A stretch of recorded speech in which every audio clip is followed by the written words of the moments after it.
ഗവൺമെന്റിനെതിരായിട്ട് വരുന്ന വലിയ മൂവ്മെന്റുകളുടെ ഒരു പ്രധാനപ്പെട്ട ഇടമായിരിക്കുന്നു സോഷ്യൽ മീഡിയ. അവിടെ ഇപ്പം ഈ സക്കർബർഗിനെ വിരട്ടുന്നത് ഇന്ത്യ പോലെ ഒരു വലിയ രാജ്യത്ത് സ്വതന്ത്രമായി പ്രവർത്തിക്കണം എന്നുണ്ടെങ്കിൽ സർക്കാരിന്റെ താല്പര്യത്തിന് ഒപ്പിച്ച് നിന്നോണെന്നുള്ള സന്ദേശം കൊടുത്തു കഴിഞ്ഞു. ആ സന്ദേശത്തിനൊപ്പിച്ച് മെറ്റ പ്രവർത്തിച്ച് തുടങ്ങുകയും ചെയ്തിട്ടുണ്ട്. കാരണം മെറ്റയുടെ ഇവിടുത്തെ പ്രധാനപ്പെട്ട പദവികളിലെല്ലാം ഇരിക്കുന്നത് സംഘ്പരിവാർ കേന്ദ്ര ഗവൺമെന്റ് നിർദ്ദേശിച്ച ആൾക്കാരാണ്. അവരുടെ നോമിനീസ് എന്ന് പറയാനുള്ള ആൾക്കാരാണ് അവിടെ ഇരിക്കുന്നത്.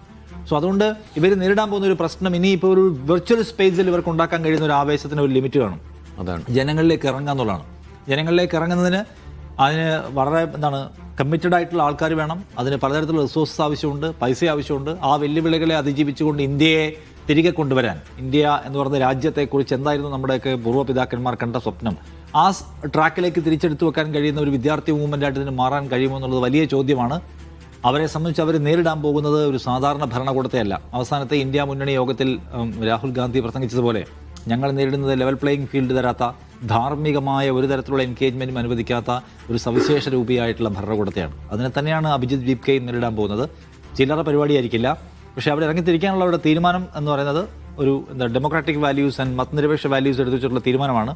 അതിന് മുന്നോട്ട് പോകാൻ കഴിയുമോ എന്ന് നമുക്ക് ഉറ്റുനോക്കാം. മോദി വെറുതെ ഇരിക്കുമെന്നും വിചാരിക്കേണ്ട. ഇതിൽ ഒറ്റ കാര്യം എന്ന് വെച്ചാൽ എന്തെങ്കിലും മാർഗം ഉണ്ടെങ്കിൽ രാഹുൽ ഗാന്ധി ഇവരുടെ നേതാവായനെ. പുള്ളിക്ക് ഇതാ താല്പര്യം. പുള്ളിക്ക് ഇലക്ഷൻ മത്സരിക്കുന്നതിനേക്കാളൊക്കെ ഈ തെരഞ്ഞെടുപ്പിനേക്കാളൊക്കെ കുട്ടികളെയും കൂട്ടി വാർത്താ സമ്മേളനം. അതെ, പുള്ളി ഇതിന്റെ നേതാവായനെ. ഒരു വഴി എന്തെങ്കിലും ഒരു സംഗതിയുണ്ട്. മറ്റേ ഉത്തരവാദിത്തം എല്ലാ വിദ്യാർത്ഥി സംഘടനകളുടെയും ഒരു നെറ്റ്വർക്ക് ഉണ്ടാക്കാനൊക്കെ ആലോചിക്കുന്നുണ്ടല്ലോ. അതൊക്കെ നല്ല തീരുമാനമാണ്. അല്ല, മറുഭാഗത്ത് ഇപ്പോൾ ഇതാ ഇന്ന് മോഹൻ ഭാഗവത് ജൻസികളെ വിളിച്ചു കൂട്ടിയിട്ട് സംസാരിച്ചിട്ടൊക്കെ ഉണ്ട്.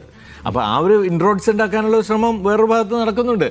അത് നമുക്കറിയില്ല ഏത് നിലയിൽ വരും. RSSനൊക്കെ ഒരു തന്തവൈബായി കാണുന്നുണ്ടാവുമോ അവർ? അല്ല, മോഹൻ ഭാഗവതിന് ഇപ്പം ജൻസിയെ വിളിച്ചു വരുത്തിയാലും അവരോട് ഇപ്പം എന്താ പറയാൻ പറ്റുക? ജൻസിയുടെ താല്പര്യത്തിനൊപ്പിച്ചുള്ള ഒരു പൊളിറ്റിക്സ് എടുക്കാൻ എന്തായാലും RSSനെ കൊണ്ട് പറ്റുകയില്ല.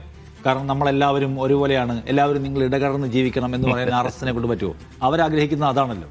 അല്ല, ഒരു വഞ്ചന അവിടെയും സാധ്യമായാൽ നമുക്കറിയില്ല. യെസ്.